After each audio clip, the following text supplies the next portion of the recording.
చేతులు మేము తెచ్చుకున్నాం అన్న వాళ్ళు మీరు 2 చేతులు ఎత్తి దేవునికి స్తోత్రం చెప్తారా? హల్లెలూయా. మనం ఆరాధించే దేవునికి చాలా పేర్లున్నాయి. అవునా కాదా? ఆ పేర్ల గురించి మనం మాట్లాడుకుంటే ఎన్ని రోజులైనా సరిపోవు.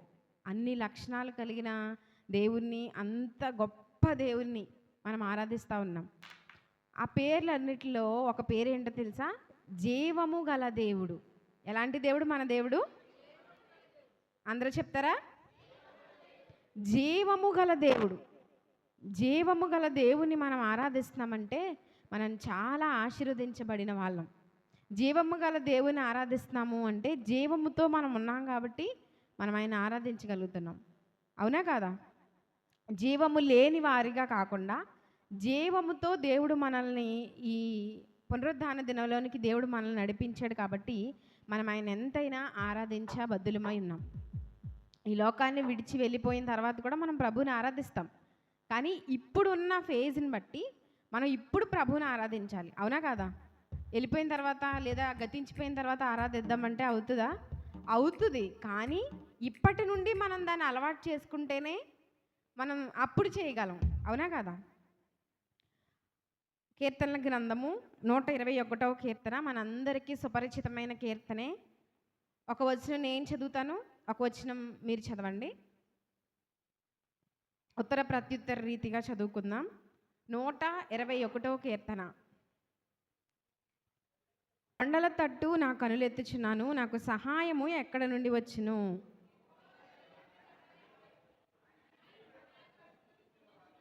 ఆయన నీ పాదము తొట్టిల్లనీయడు, నిన్ను కాపాడువాడు కునుకడు. యెహోవాయే నిన్ను కాపాడువాడు, నీ కుడి ప్రక్కన యెహోవా నీకు నీడగా ఉండును.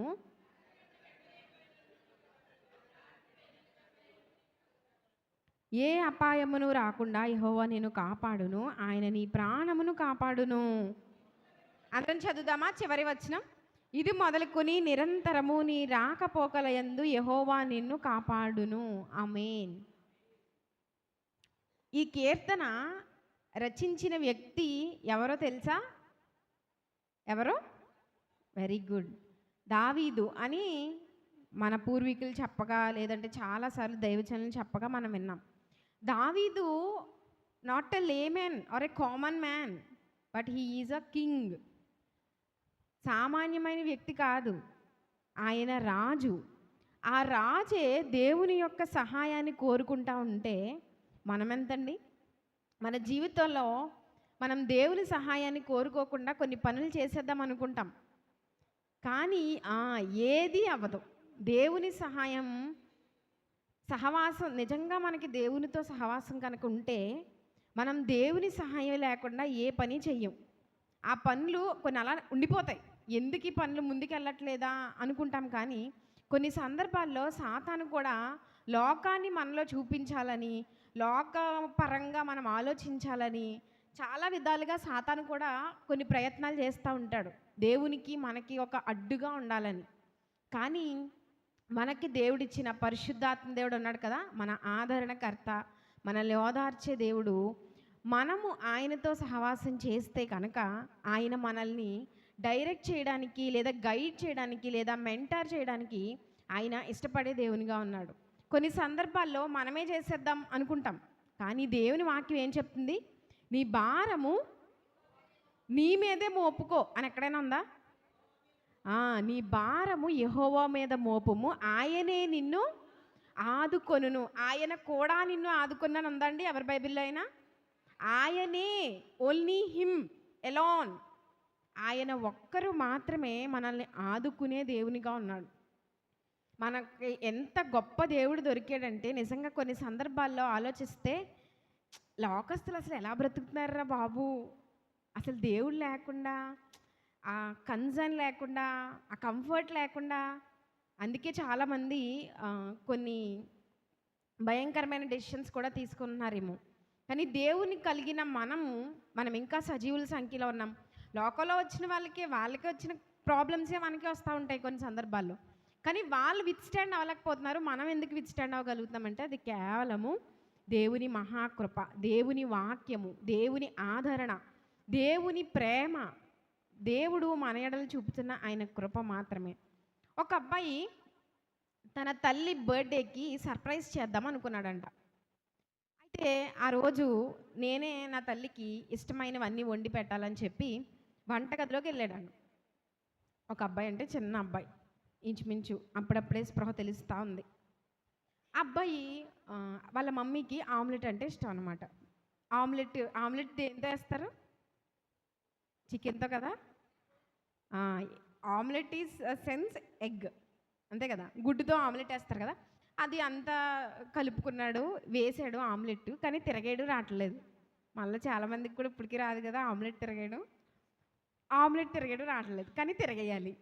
అప్పుడు ఆమ్లెట్ ఇలా అని ఇలా పైకి అన్నాడంట. ఏమవుతుంది? మొత్తం స్పిల్ అయిపోయింది, పక్కకు పడిపోయింది ఆమ్లెట్. చాలా బాధపడుతున్నాడు. దోశ వేద్దాం అనుకున్నాడంట. దోశ తెలుసు కదండి మీకు. అందరు నా వంక అలా విచిత్రంగా చూస్తున్నారేంటి? దోశ తినలేదు ఎప్పుడుని. ఆ పెనం కాళ్ళ మీద దోశ వేసాడంట. దోశ వేస్తే ఆ దోశ తీయడం రావట్లేదు. ఆమ్లెట్ అయితే కనీసం ఇలా పైకైనా వచ్చింది, తిరగేయడం రాలేదు. కానీ ఈ దోశ అయితే మరీ దారుణం, తీయడం రావట్లేదు అనమాట. ఈ రెండు స్పాయిల్ అయిపోయినాయి కదా. అమ్మకి నచ్చిన జ్యూస్ చేద్దాం అనుకున్నాడంట. ఏం చేద్దాం అనుకున్నాడు? జ్యూస్. ఆ జ్యూస్ తీయడం రావట్లేదు, మొత్తం అక్కడంతా చిందరవందరగా చేసేసాడు. ఓ పక్కనేమో దోశ మాడిపోయింది, ఓ పక్కనేమో ఆమ్లెట్ పడిపోయింది. ఆమ్లెట్ మనకి అది ఇది నీచు వాసన కింద వచ్చేస్తుంది కదా, చాలా స్మెల్ వచ్చేస్తుంది కదా. ఒక ఎగ్ బ్రేక్ అయ్యి పడిపోయింది అనుకో, ఎంత స్మెల్ వస్తుంది, అవునా కదా? ఎప్పుడైనా మీరు ఎక్స్పీరియన్స్ చేశారు ఇవన్నీ? అబ్బాయి కూర్చుని ఏడుస్తున్నాడంట. అయ్యి బాబు, ఇప్పుడు మా మమ్మీ వచ్చిందంటే బ్యాండ్ బజ భారత్ అయిపోద్ది నాకు, మా మమ్మీ చాలా గట్టిగా కొడుతుంది అని కూర్చుని ఏడుస్తున్నాడంట. ఏడుస్తూ ఉన్న ఆ బిడ్డను దూరం నుంచి తల్లి చూసిందంట. తల్లి చూసి పరిగెత్తుకుంటా వచ్చి బిడ్డను గట్టిగా హత్తుకొని ఓ ముద్దులు పెట్టేసిందంట. ఎందుకంటే అప్పుడు ఒక మాట చెప్పిందంట, నీకు నువ్వుగా చేయడం ఓకే, కానీ నువ్వు నా సహాయం తీసుకుంటే ఈ వంటగది ఇంత చిందరవందరగా, లేదంటే ఇంత చిరాకుగా అయ్యి ఉండేది కాదు అని చెప్పిందంట. అలాగే మన జీవితంలో కూడా కొన్ని సందర్భాల్లో దేవుని ప్రమేయం అవసరం లేదు అనుకుని కొన్ని కార్యాలు మనం చేసేస్తూ ఉంటాము, తర్వాత మనమే బాధపడతాం. కానీ అలాంటి సందర్భాల్లో కూడా దేవుడు మనల్ని విడిచిపెట్టకుండా ఆయన ప్రేమతో మనల్ని మరలా ఆయన సన్నిధికి మనల్ని నడిపించడం, లేదా కొన్నిసార్లు దైవజనం ద్వారా మనతో మాట్లాడడం, కొన్ని పరిస్థితులు మన జీవితంలోనికి అనుమతించడం ద్వారా దేవునికి మనం మరింత సమీపంగా అవ్వడానికి ఆ పరిస్థితుల్ని ప్రభు వాడుకుంటాడేమో అనిపిస్తూ ఉంటుంది. కానీ మనం చేయాల్సింది ఏంటో తెలుసా? కంప్లీట్గా మొత్తం మనం దేవునికి మనల్ని మనం అప్పగించుకుంటే ఆయన మనల్ని వాడుకొని గొప్ప కార్యాలు చేయడానికి ఇష్టపడే దేవునిగా ఉన్నాడు. కానీ మనము దేవునికి దూరంగా ఉంటే మాత్రం ఆయన మనల్ని వాడుకోలేడు, అవునా కదా? అవైలబిలిటీ అనేది చాలా ఇంపార్టెంట్. ఎబిలిటీ కాదు దేవునికి కావాల్సింది, సామర్థ్యం ఉన్న మనుషులు కాదు దేవునికి కావాల్సింది. లోకంలో ఉన్న వాళ్ళకైతే సామర్థ్యం ఉన్న వాళ్ళు కావాలి, కానీ దేవునికి ఆయనకు సమీపంగా ఉన్న వాళ్ళు కావాలి. ఈరోజు సామర్థ్యం ఉన్న వాళ్ళు చాలామంది ఉన్నారు, కానీ ఆయనకి సమీపంగా ఉన్న వాళ్ళు చాలా తక్కువ మంది ఉన్నారు. ఈ రెండు కోవల్లో, లేదంటే ఈ రెండు గుంపుల్లో మనం ఏ గుంపులో ఉన్నాం? దేవునికి ఉపయోగపడే గుంపులో మనం ఉండాలనుకుంటే మనకు కావాల్సిన సామర్థ్యం కాదు, మనం ఆయనతో సహవాసం చేయాలి, ఆయనకు సమీపంగా ఉండాలి. ఆయనకు సమీపంగా ఉన్న వారితో దేవుడు ఎంతో శూర కార్యములు, ఘనమైన కార్యములు జరిగించుకునే దేవుడు, మనం ఆరాధించే దేవుడు. ఒక చిన్న విషయం చెప్తాను. సమీపంగా దేవునికి మనం ఉంటే దేవుడు ఎలాంటి సందర్భంలో అయినా మనం వాడుకుంటాడు. చాలా సందర్భాల్లో సేవకులు చెప్పగా మనం విన్నాం. చార్లెస్ స్పర్జన్ అనే భక్తుడు మంచి గాఢ నిద్రలో ఉన్నాడంట. ఏం చేస్తున్నాడు? చాలా డీప్ స్లీప్లో ఉన్నాడంట. అప్పుడు దేవుడు చార్లెస్ ఒకసారి లేస్తావా, లే అన్నాడు. ప్రభా, నాకు చాలా నిద్ర వచ్చేస్తుంది ప్రభు, ఇప్పుడేంటి ప్రభా అన్నాడంట. వెంటనే నీవు లేచి మందిరానికి వెళ్ళు, ఇప్పుడే 2 అయ్యింది, అర్ధరాత్రి 2 అంటే ఎంత మగతగా ఉంటుందో చూడండి మనకి. ఏంటి ప్రభా, ఇప్పుడు వెళ్ళమంటున్నావు ఏంటి ప్రభా అని దేవునికి తను సమర్పించుకున్న దైవజనుడు కదా. తనకి ఇబ్బంది కలుగుతున్నా కూడా లేచి మందిరానికి వెళ్ళాడంట. మందిరానికి వెళ్ళేసరికి తాళాలు వేస్తున్నాయి మందిరం. ఏంటి ప్రభు తాళం వేస్తుంది, ఇప్పుడు నేను ఎలా వెళ్ళాలి ప్రభు అంటే, తాళం తీసుకుని లోపలికెళ్ళు, తాళం బద్దలు కట్టుకుని లోపలికెళ్ళు అని దేవుని స్వరం వినబడుతుందంట. లోపలికి వెళ్ళిన తర్వాత పోనీ అక్కడ ఎవరు ఉండరు కదా, ఎవరైనా ఉంటారా? ఆదివారం అయితే ఎవరైనా ఉంటారు, మిగిలిన రోజుల్లో ఎవరు ఉంటారు? ఎవ్వరూ లేరు. తాళం వేసారంటే దాని అర్థం ఏంటి? లోపల ఎవరో లేరనే కదా అర్థం. ఏంటి ప్రవ్వా ఇప్పుడు రమ్మన్నావు ఏంటి ప్రవ్వా అని, పుల్పిట్ దగ్గరికి వెళ్ళు, పుల్పిట్ దగ్గరికి వెళ్ళు అని దేవుని స్వరం చెప్తుంది. వచ్చాడు, పుల్పిట్ దగ్గర నిలబడ్డాడు, ప్రార్థన చేసుకుని వాక్యం చెప్పు, ప్రార్థన చేసుకుని వాక్యం చెప్పు అంటే, ఏంటి ఖాళీ బెంచులకి నేను వాక్యం చెప్పాలా ఏంటి ప్రవ్వా ఇలా మాట్లాడుతున్నావు అని చెప్పి అని అనుకుంటున్నాడు. కానీ దేవునికి మాత్రం, దేవుని మాటకు మాత్రం విధేయత చూపిస్తున్నాడు. వాక్యం మొదలుపెట్టాడు, దేవుని వాక్యం చెప్తా ఉన్నాడు దైవజనుడు. అయిపోయింది, ప్రార్థన చేశారు. ఆల్టర్ కాల్ ఇవి. ఆల్టర్ కాల్ అంటే ఏంటి? వాక్యం చెప్పేసిన తర్వాత మీలో ఎవరైనా మారు మనసు పొందాలనుకుంటున్నారా, లేదంటే మీరు ప్రభుకి మీ హృదయం ఇవ్వాలనుకుంటున్నారా, మీరు ఏ తీర్మానం తీసుకున్నారా, లేచి నిలబడండి అని సేవకులు చెప్తా ఉంటారు కదా, అదనమాట ఆల్టర్ కాల్ అంటే. ఆల్టర్ కాల్ ఇవి అంటున్నాడు. ఖాళీ బెంచీలకి నేను ఆల్టర్ కాల్ ఏమివ్వను అనుకున్నాడు. కానీ దేవుడు చెప్పిన మాటకు విధేయత చూపించిన దైవజనుడు ఆల్టర్ కాల్ ఇచ్చాడు. మీలో ఎవరైనా యేసు ప్రభువుని అంగీకరించాలనుకుంటే ఇదే మిక్కిలి అనుకూలమైన సమయం, ఇదే రక్షణ దినం అని చెప్తున్నాడు. చెప్తా ఉంటే ఈయన ఆశ్చర్యపోయాడు. ఏం జరిగిందో తెలుసా? ఆ చర్చి ఖాళీగా ఉందనుకున్నారు, కానీ 2 చేతులు పైకి లేచినాయి అంట. చూడండి ఆ పరిస్థితిలో మనమే ఉంటే. ఆ 2 చేతులు ఎవరేవో తెలుసా? ఆ రోజు దొంగతనం చేస్తూ ఎవరో పరిగెత్తిస్తే ఆ ఇద్దరు దొంగలు ఆ మందిరంలో తల దాచుకోవడానికి వచ్చారంట. హల్లెలూయా.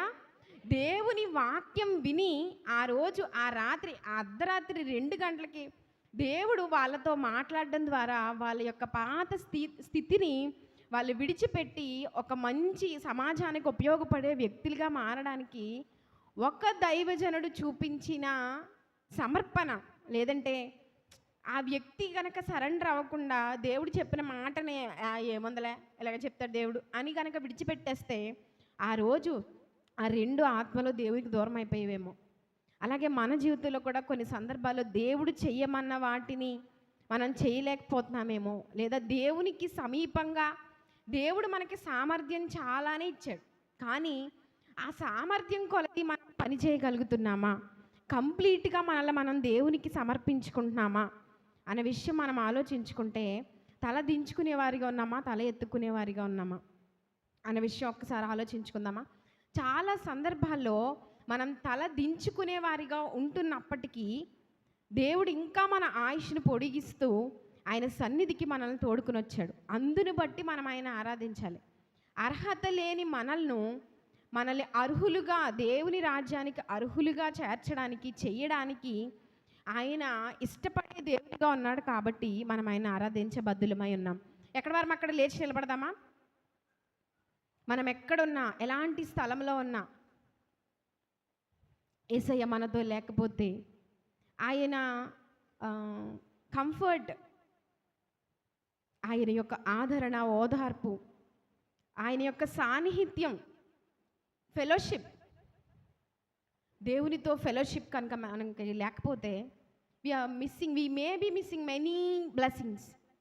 మేబీ మనం చాలా ఆశీర్వాదాలు కోల్పోతున్నామేమో. మనకి మనంగా దేవునికి మనం చెప్పకుండా, లేదంటే దేవుని యొక్క ప్రమేయం లేకుండా, దైవజనుల ప్రమేయం లేకుండా కొన్నిసార్లు మన జీవితంలో మనం పనులు చేసుకుంటా వెళ్ళిపోతున్నామేమో. బట్ దేవునికి మన జీవితాన్ని ఇస్తే, if we surrender our life to God, దేవునికి కనుక మన జీవితాన్ని మనం కంప్లీట్గా సమర్పించుకోగలిగితే అనేక మందికి ఆశీర్వాదకరంగా చేయడానికి దేవుడు ఇష్టపడతా ఉన్నాడు. మన జీవితాల్ని మనకి మనంగా మలుచుకోలేము. ఆయన దగ్గరికి వస్తే ఆయనే చక్కగా డిజైన్ చేస్తాడు. మన దేవుడు ఒక డిజైనర్, ఒక ప్లానర్. అందును బట్టి మనం ఒక్కసారి shall we completely surrender to Lord. మనం దేవునికి పూర్తిగా మనల్ని మనం అప్పగించుకుందామా? యేసయ్యా, నీవు మాతో లేకపోతే మేమేమైపోతామో ప్రభువా, నీవు మాతో ఉండాలేసయ్యా, మేము నీతో ఉండాలేసయ్యా. అంతా ఆయనే చూసుకుంటాడు. Just we have to surrender. ప్రభా, డూ యువర్ విల్, నీ ఇష్టమే నీ చిత్తమే జరిగించండి అని మనం ఆయనకు కంప్లీట్గా సరెండర్ చేసుకోగలిగితే ఆయన మన జీవితంలో కార్యం చేయడానికి ఇష్టపడే దేవునిగా ఉన్నాడు. యేసయ్యకి ఒక్కసారి చెప్తామా, యేసు మాతో నీ ఉండగా మేము అలసిపోలేమయ్యా, అంతా నీవే చూసుకుంటావు. విశ్వాసంతో చెప్తాం. మన జీవితంలో జటిలమైన పరిస్థితులు, ఇబ్బందికరమైన పరిస్థితులు మనకి మనంగానే ఫేస్ చేస్తామేమో, బట్ దేవునికి అప్పగించేద్దాం. మన దేవుడు మనల్ని ఆదరించే దేవుడు, మన భారమును ఆయన మోసే దేవుడు. మన భారాలన్నిటినీ ఆయనకు అప్పగిద్దామా? ఎన్నో సందర్భాల్లో మనమే మన భారాన్ని మోసుకుంటూ దేవునికి కూడా కొన్నిసార్లు దూరం అయిపోయే స్థితిలో ఉన్నామేమో. అయినప్పటికీ ఆయన మనల్ని కనికరించి, నా బిడ్డే కదా, పోన్లే తెలుసుకుంటుంది, మనము మంటి వారమని ఆయన జ్ఞాపకం చేసుకుంటా ఉన్నాడు. సమాధాన కారకుడవు నీవేనయ్యా, సర్వశక్తిమంతుడు నీవేనయ్యా, మా యొక్క సౌందర్యం నీవేనయ్యా, మాకు నా ఆశలన్నీ నీవేనయ్యా. యేసయ్యతో చెప్దామా? యేసు మాతో నీవుండగా మేము అలసిపోలేమయ్యా, యేసు మాతో నీవుండగా మేము అలసిపోలేమయ్యా, అంతా నీవే చూసుకుంటావు, అంతా నీవే చూసుకుంటావు, అంతా నీవే. విశ్వాసంతో పాడదాం. యేసు మాతో నీవుండగా మేము అలసిపోలేమయ్యా, యేసు మాతో నీవుండగా మేము అలసిపోలేమయ్యా, అంతా నీవే చూసుకుంటావు, అంతా నీవే చూసుకుంటావు, అంతా నీవే చూసుకుంటావు. అందరం చెప్తామా? యేసు మాతో నీవుండగా మేము అలసిపోలేమయ్యా, యేసు మాతో నీవుండగా. అద్భుత దేవుడవు నీవేనయ్యా, ఆలోచనకర్తవు నీవేనయ్యా, అద్భుత ఆలోచనకర్తవు నీవేనయ్యా, యేసు మాతో. మౌనంగా ఉండే సమయం కాదు ఇది, ప్రభుని ఆరాధించే సమయం. యేసు మాతో నీవుండగా మేము అలసిపోలేమయ్యా, అంతా నీవే, అంతా నీవే చూసుకుంటావు, అంతా నీవే చూసుకుంటావు, అంతా నీవే చూసుకుంటావు. సమాధాన కారకుడవు నీవేనయ్యా, సర్వశక్తిమంతుడవు నీవేనయ్యా, సమాధాన కారకుడవు నీవేనయ్యా, సర్వశక్తిమంతుడవు నీవేనయ్యా, యేసు మాతో మేము అలసిపోలేమయ్యా, యేసు మాతో నీవుండగా అంతా నీవే చూసుకుంటావు, అంతా నీవే చూసుకుంటావు, అంతా నీవే చూసుకుంటావు, అంతా నీవే చూసుకుంటావు. యేసు మాతో నీవుండగా మేము అలసిపోలేమయ్యా, యేసు మాతో నీవుండగా మేము అలసిపోలేమయ్యా. నా యొక్క సౌందర్యం నీవేనయ్యా, నాకున్న ఆశలన్నీ నీవేనయ్యా, నా యొక్క సౌందర్యం నీవేనయ్యా, నాకున్న ఆశలన్నీ నీవేనయ్యా, యేసు మాతో. అందరం కలిసి ప్రభువుని ఆరాధిద్దామా? యేసు మాతో నీవుండగా మేము అలసిపోలేమయ్యా, అంతా నీవే, అంతా నీవే చూసుకుంటావు, అంతా నీవే చూసుకుంటావు, అంతా నీవే చూసుకుంటావు. యేసు మాతో నీవుండగా మేము అలసిపోలేమయ్యా, యేసు మాతో నీవుండగా మేము అలసిపోలేమయ్యా, అంతా నీవే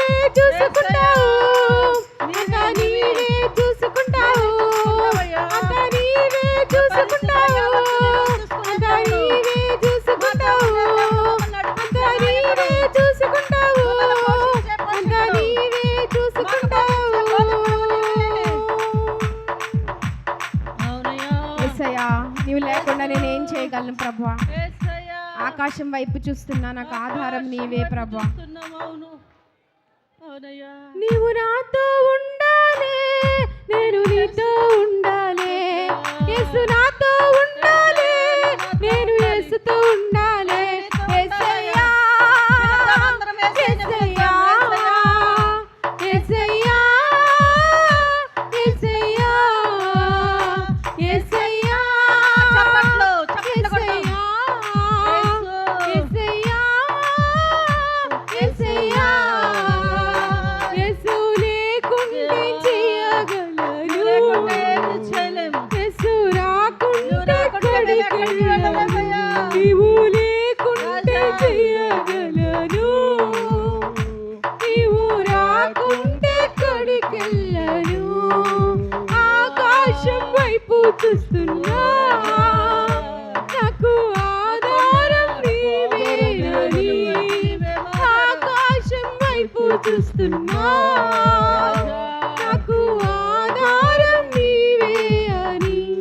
నా కాపరి నీవయ్యా, నా ఊపిరి నీవయ్యా, నా కాపరి నీవయ్యా, నా ఊపిరి నీవయ్యా. యేసువే, యేసయ్యా, యేసయ్యా, యేసయ్యా, యేసయ్యా, యేసయ్యా, యేసయ్యా, యేసయ్యా, యేసయ్యా, యేసయ్యా, యేసయ్యా, యేసయ్యా. అందరం చెప్దామా? నువ్వు లేకుంటే చెయ్యగలను, నీవు రాకుంటే ఎక్కడికెళ్ళను.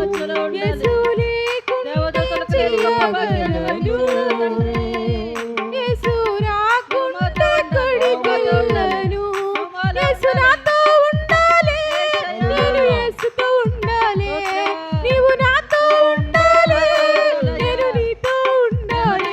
యేసయ్యా, యేసయ్యా, యేసయ్యా, యేసయ్యా, యేసయ్యా, యేసయ్యా, యేసయ్యా, యేసయ్యా, యేసయ్యా, యేసయ్యా, యేసయ్యా, యేసయ్యా, యేసయ్యా. నిన్నే నిన్నేనే కొలుతూనయ్యా, నీవే నీవేనా రాజువయ్యా. నిన్నే నిన్నేనే కొలుతూనయ్యా, నీవే నీవేనా రాజువయ్యా. యేసయ్యా, యేసయ్యా, యేసయ్యా, యేసయ్యా, యేసయ్యా, యేసయ్యా,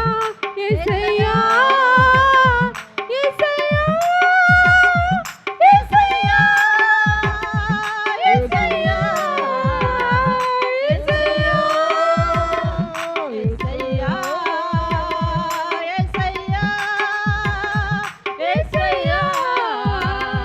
యేసయ్యా, యేసయ్యా, యేసయ్యా, యేసయ్యా, యేసయ్యా. నిన్నే నిన్నేనే కొలుతూనయ్యా, నీవే నీవేనా రాజువయ్యా. నిన్నేనే కొలుతూనయ్యా, నీవే నీవేనా రాజువయ్యా. యేసయ్యా, యేసయ్యా, యేసయ్యా. దేవానికి స్తోత్రం ప్రభా. దేవా, పరిస్థితి ఏదైనప్పటికీ నిన్ను మాత్రం మేము విడిచిపెట్టకుండా అంటి వెంబడించే వారిగా మేము ఉండడానికి సహాయం చేయండి.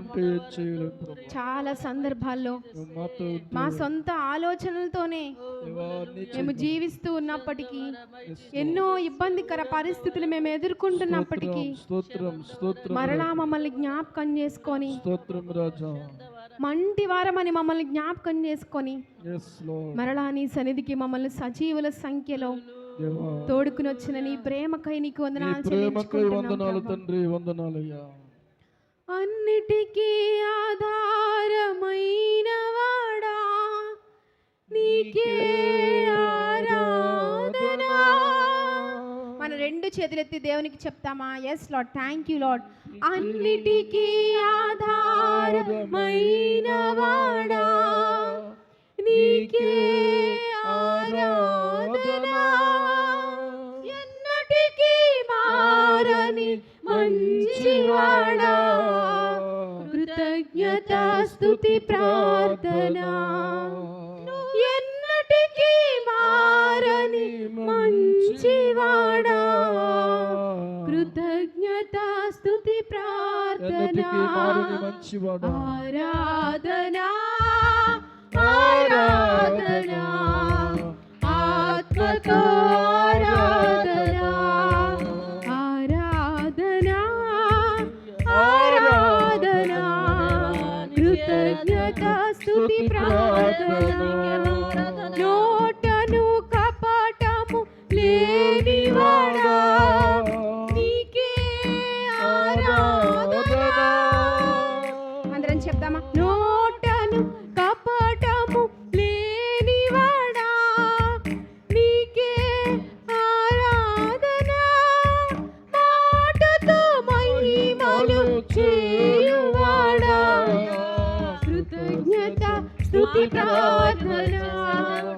మాటతో మహిమలు చేయువాడా కృతజ్ఞత స్తుతి ప్రార్థన. నీకే నా దేవా తండ్రి అందుకోవా. హల్లెలూయా. నీకే నా దేవా తండ్రి అందుకోవా. ఆరాధన ఆరాధన ఆత్మతో ఆరాధన ఆరాధన ఆరాధన కృతజ్ఞత స్తుతి ప్రార్థన. ఆరాధన ఆరాధన ఆత్మతో ఆరాధన అత్యంత కృప కలిగిన వాడా, ఆరాధన ఆరాధన నా ఆరాధన నీకే. కృతజ్ఞత స్తుతి ప్రార్థన. దేవానికి స్తోత్రం ప్రభా. అన్నిటికీ ఆధారమైన వాడా నీకే ఆరాధన, నీకే స్తోత్రం ప్రభా. ఎన్నటికీ మారని మంచివాడా నీకు వందనాలు ప్రభా. అనేక సందర్భాల్లో మాకు మాట ఇచ్చి తప్పిపోయిన మనుషులు ఉన్నారు, కానీ నీవు మాత్రం ఏ మాత్రము అనేక సందర్భాల్లో మేమే నమ్మదగని వారిమైనప్పటికీ నీవు మాత్రం నమ్మదగిన దేవునిగా మా జీవితాల్లో నువ్వు చేస్తున్న కార్యములను బట్టి నీకు వందనాలు ప్రభా. నోటను కపటము లేనివాడా నీకే ఆరాధన. Yes lord, thank you lord. కపటముతో మనుషులు మాతో మాట్లాడారు, కానీ నువ్వు ఎప్పుడు ఏ మాత్రము కపటము లేనివానిగా నిష్కపటమైన ప్రేమతో మమ్మల్ని ప్రేమిస్తున్న దేవా నీకు వందనాలు ప్రభా. నీ ఒక్క మాట సెలవుతోనే అనేక సమస్యలకు నీవు పరిష్కారాన్ని నువ్వు ఇచ్చిన దేవా నీకు వందనాలు ప్రభా. గాలి సముద్రమును ఒక్క మాటతో నీవు నిమ్మలపరిచావు. అలాగే మా జీవితంలో కూడా ఎన్నో తుఫానులు రేగినప్పుడు నీ మాట ద్వారా మమ్మల్ని బలపరుస్తున్న దేవా నీకు వందనాలు ప్రభా. కానీ కొన్ని సందర్భాల్లో నిన్ను ఆశ్రయించకుండా మాకు మేముగానే అనేక ఇబ్బందుల్లో పడతా ఉన్నాం ప్రభా. అయినప్పటికీ మమ్మల్ని ప్రేమించి మమ్మల్ని విడవకుండా శాశ్వతమైన ప్రేమతో మమ్మల్ని ప్రేమిస్తూ విడువక మాయడల కృప చూపుతున్న దేవునిగా ఉన్నందుకు, నిష్కపటమైన ప్రేమతో నిస్వార్థమైన ప్రేమతో మమ్మల్ని ప్రేమిస్తున్న దేవునిగా ఉన్నందుకు నీకు వందనాలు చెల్లించుకుంటున్నాం ప్రభా. అనుదినము మా భారాన్ని మోయడానికి ఇష్టపడే దేవునిగా ఉన్నందుకు నీకు వందనాలు చెల్లించుకుంటున్నాం ప్రభా. దేవా, ఏమిచ్చి నీ రుణాన్ని మేము తీర్చుకోగలం ప్రభా. చివరి రక్త బిందువు కూడా లేకుండా మా కొరకు కార్చిన యేసయ్యా నీకు వందనాలు ప్రభా. మా ప్రతి పరిస్థితిలో మాతో ఉంటూ మమ్మల్ని నడిపిస్తూ మమ్మల్ని ఆదరిస్తూ మమ్మల్ని ధైర్యపరుస్తూ మమ్మల్ని బలపరుస్తూ దేవా, పరిశుద్ధాత్మ దేవా, మాకు సహాయం చేస్తున్నందుకు నీకు వందనాలు చెల్లించుకుంటున్నాం ప్రభా. ఏమిచ్చి నీ రుణాన్ని మేము తీర్చుకోగలం ప్రభా. నేను ఆరాధించవలసిన మేము అనేక సందర్భాల్లో నేను ఆరాధించకుండా అయ్యా నేను ఇబ్బంది పెడుతున్నప్పటికీ, నిన్ను సంతోషపరచవలసిన మా జీవితాల్లో నీకు సంతాపం మా ద్వారా కలుగుతున్నప్పటికీ నీవు మరలా మమ్మల్ని జ్ఞాపకం చేసుకొని నీ సన్నిధికి సజీవుల సంఖ్యలో సజీవమైన నిన్ను ఆరాధించడానికి మమ్మల్ని తోడుకుని వచ్చిన విధానముకై నీకు వందనాలు చెల్లించుకుంటున్నాం ప్రభా. చివరి రక్త బిందువు కూడా లేకుండా నా కొరకు మా కొరకు కార్చిన యేసయ్యా నీకు వందనాలు. నీకు సమీపస్తులుగా ఉండవలసిన మేము, సామర్థ్యం కలిగిన మేము అనేక సందర్భాల్లో మా సామర్థ్యాన్ని టు ద ఫుల్లెస్ట్ నీ కోసం వాడలేకపోతున్నప్పటికీ మమ్మల్ని మీరు కనికరించిన విధానంకై నీకు వందనాలు చెల్లించుకుంటూ ఈ కొద్ది స్తుతి ఆరాధన నీ పాదాల చెంత సమర్పిస్తున్నాం తండ్రి. ఆమేన్.